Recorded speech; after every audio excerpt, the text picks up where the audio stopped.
New Zealand बनाम England के बीच खेला गया पहला ओडीआई मुकाबला बेहद ही शानदार और कमाल का रहा, जहां पर हमें इंग्लैंड के कप्तान हैरी ब्रूक की कप्तानी करिश्माई पारी देखने को मिली, तो वहीं न्यूजीलैंड की pace battery Jacob Duffy, Zak Foulkes और मैट हेनरी की आग उगलती हुई गेंदबाजी का नमूना भी हमारे सामने पेश हुआ। इस मुकाबले की शुरुआत हुई न्यूजीलैंड के टॉस जीतने के साथ। न्यूजीलैंड ने टॉस जीता और पहले गेंदबाजी का फैसला किया।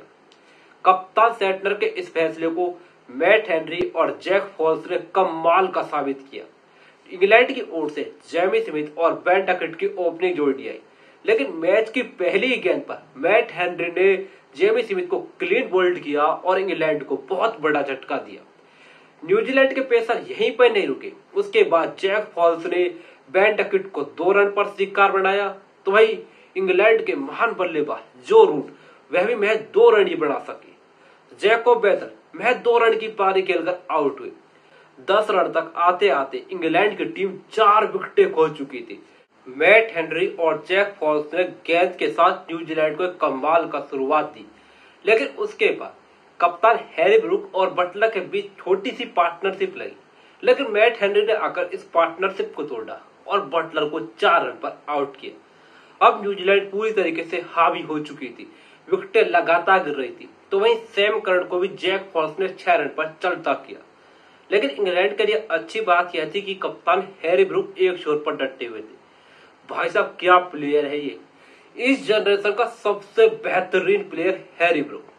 कप्तान है भाई और टीम को फ्रंट से लीड किया, ओडीआई हो, T20 हो या फिर हो टेस्ट।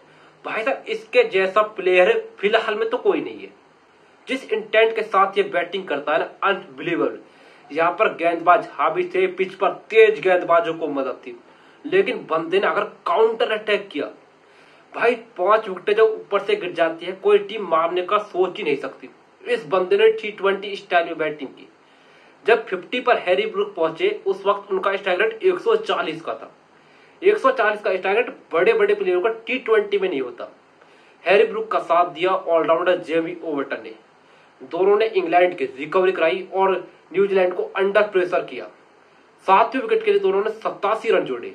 जेमी ओवर्टन और हैरी ब्रूक पूरी तरीके से अब इंग्लैंड की वापसी करा चुके थे। ओवर्टन भी कंधे से कंधा मिलाकर कप्तान का साथ दे रहे थे, लेकिन जैकब डफी ने आकर इस पार्टनरशिप को तोड़ा और ओवर्टन की पारी को 44 रन पर समाप्त किया। अगली ही गेंद पर जैकब डफी ने ब्राइडन कार्स को भी चलता किया। इन 2 लगातार विकेट से अब न्यूजीलैंड पूरी तरीके से हावी हो चुकी थी, लेकिन हैरी ब्रूक ने अपना रौद्र रूप अपनाया। भाई साहब ओडीआई क्रिकेट की ये हाल फिलहाल की सबसे बेहतरीन पारी थी। कप्तानी पारी ऐसी जिसे सदियों तक याद करा जाए। बेहतरीन पारी, 101 गेंदों पर 135 रन, 11 छक्के कूटे और 10 रन पर 4 विकेट गंवाने वाली इंग्लैंड 223 तक पहुंच गई। वहीं न्यूजीलैंड की ओर से गेंदबाजी में बात कर तो उनकी ओर से जैक फॉल्स ने कमाल की गेंदबाजी की। भाई साहब एक युवा फ्यूचर स्टार है न्यूजीलैंड क्रिकेट का। बेहतरीन गेंदबाजी, नई गेंद के साथ ही इंग्लैंड की कमर तोड़ दी और 4 विकेटें चटकाई। साथ दिया जैकब डफी और मैट हेनरी ने, जिन्होंने शानदार गेंदबाजी की। डफी ने 3 विकेटें ली, मैट हेनरी को 2 विकेटें बनी, तो वही सेटनर 1 विकेट लिया, लेकिन 1 विकेट भी बहुत बड़ा विपक्षी कप्तान हैरी ब्रूक का। 224 रन के टारगेट का पीछा करने उतरी न्यूजीलैंड टीम की शुरुआत भी बहुत ही ज्यादा खराब रही। ब्राइडन कार्स ने विलियम की पारी को 5 रन पर समाप्त किया, तो ब्राइडन कार्स ने अगली ही गेंद पर न्यूजीलैंड के महान बल्लेबाज केन को भी चलता किया। इन 2 लगातार विकेटों से इंग्लैंड की होप जगी, शायद वो इस टोटल को डिफेंड कर सकते हैं। उसके बाद डेरा मिचेल और रचिन ने थोड़ी बहुत रन को आगे बढ़ाया, लेकिन रचिन रविंद्र 17 रन की पारी खेलकर आउट हुए। 24 रन पर 3 बल्लेबाज पवेलियन में थे भाई।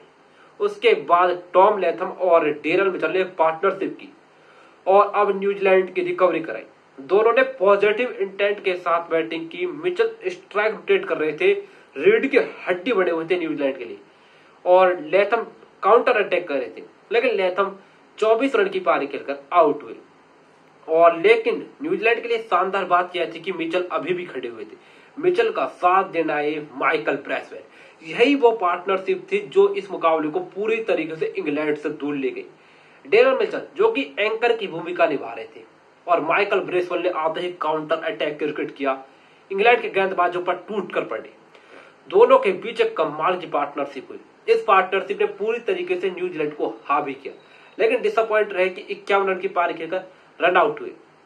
कप्तान सेटनर ने भी बेहतरीन बल्ले से योगदान दिया, मिचेल का साथ दिया। एक और पार्टनरशिप और मैच पूरी तरीके से न्यूजीलैंड के खेमे में आ गया। मिचेल ने एक छोर संभाले हुआ था तो कप्तान मिचेल सेटनर ने महज 25 गेंदों पर 27 रन छोड़ दिए। मिचेल मैच को समाप्त कर ही लौटे और 78 रन की नाबाद पारी खेली। न्यूजीलैंड ने पहले ओडीआई मुकाबले को 4 विकेट से जीता।